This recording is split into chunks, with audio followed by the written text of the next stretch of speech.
What is actually a cinematic look? Hello everybody, my name is Marco Bagnoli, I'm a cinematographer. The definition of a cinematic look changed across the last 3 years. One person has a definition, this is a cinematic look. The other person would say, no, this is a cinematic look. I'm going to break down a commercial for you and explain to you what is actually a cinematic look and how do you build your own and how you can maybe find your own style a little bit better. So this is the first shot we're looking at, and this is the elevator scene. So why does this footage look professional, but does it look cinematic? This is the question. The cinematic look is mostly used for something that looks like film, old movies, but not everything that is professional I would consider that a film look. This is for me clearly, this is a Spotify commercial. It has this polished, punchy commercial look, but I wouldn't call it cinematic. You can actually compare it maybe a little bit with clothes. There are cinematic clothes, what I call a suit, a long dress.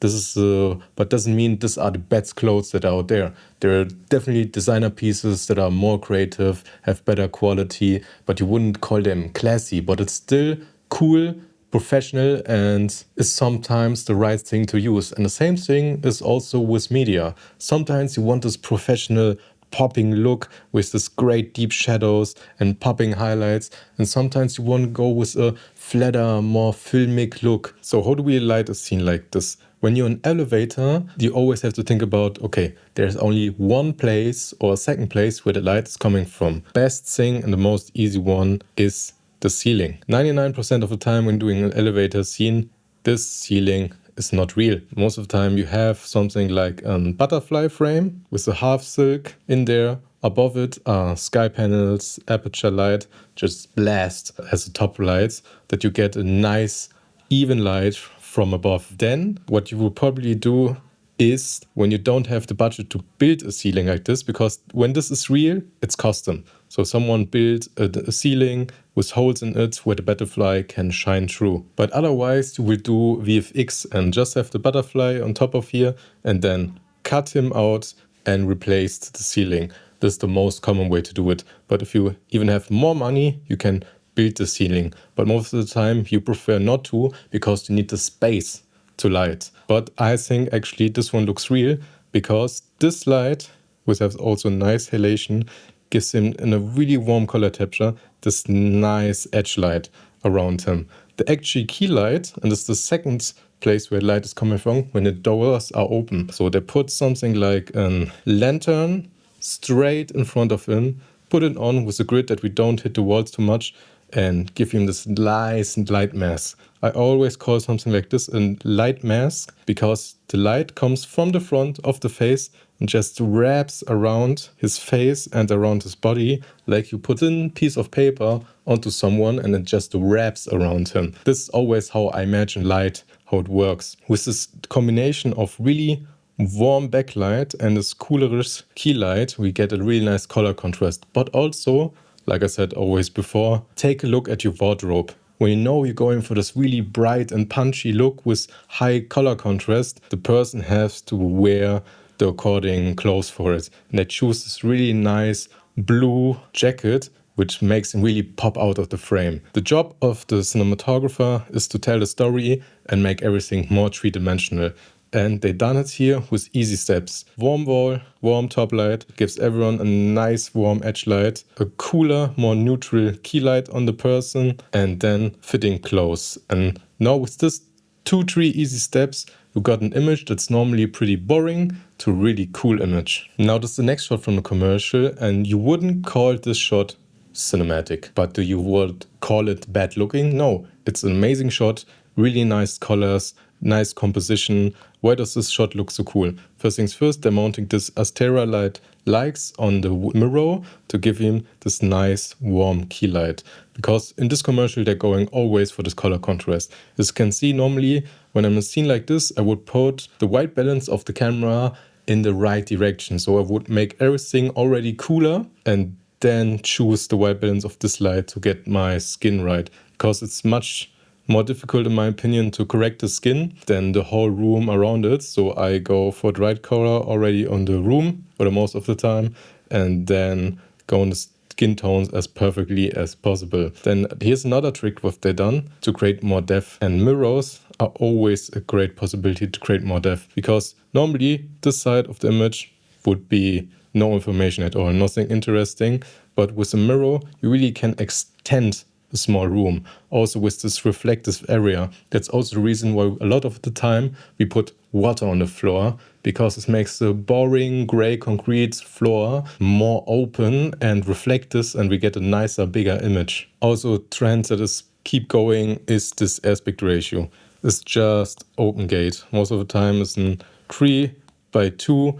That's most of the time what open gate is. You have on your Alexa, on your Venice, on your Panasonic cameras. A lot of people choose it because it's something new. So you have a lot of room to work with. It's a different aspect ratio. Or when you want to grab the attention of the viewer, you can put this whole thing into a 9:16 reel, or use also on YouTube. It's a good middle way in between, that you still have a wider frame and not have to work totally in 9:16.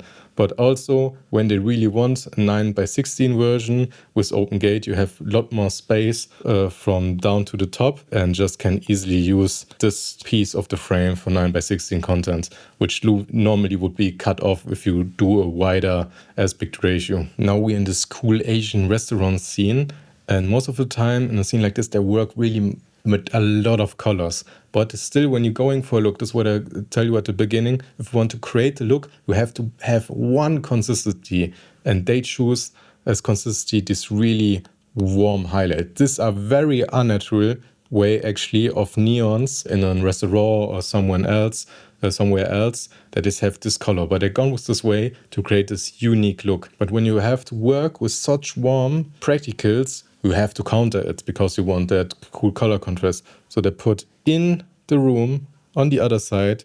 I think you can actually clearly see here the light source, which is probably 600C with a light dome, and they blast it here into the ceiling to get a little bit of separation also for her with this cooler tone, and we get this really nice color contrast. And we also do a little bit of even darker blue color on the background to fill on the glass a little bit with the tints.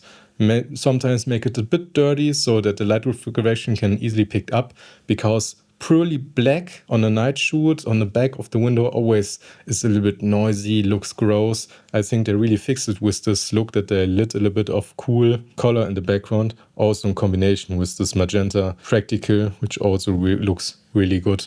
So how do we get exposure on our clients, on our actors? First things first, I would always do in a table scene where it's a wide shot, you have to boom it, you have to top light it.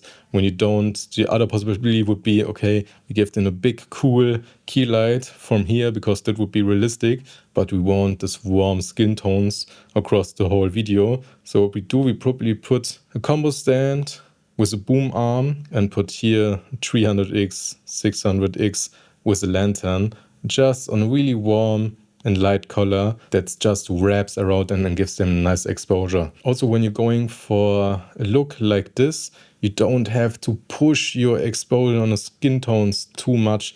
As you can see, this scene feels dark, it should feel dark. So you don't blast your exposure on the key light that they are perfectly lit. No, you just want them to pop up a little bit better than the rest, so that our eyes, in combination with these leading lines, will go straight to the couple. This is the close-up of the scenery, and you can see in her eyes that we don't have an eye light at all.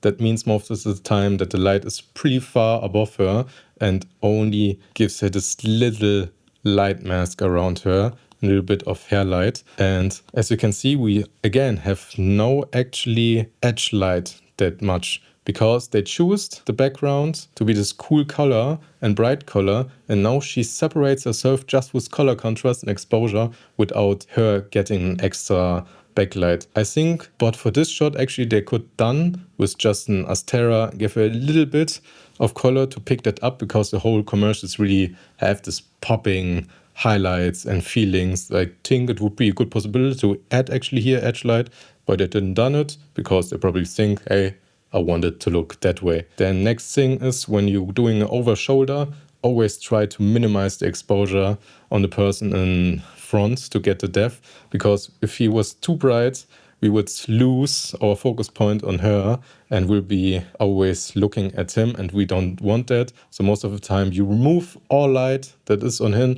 and maybe just add a little bit of edge light around him that we still see that someone is there. So if you enjoyed this video, I would really appreciate a subscription from you. My name is Marco Bagnoli and see you next time.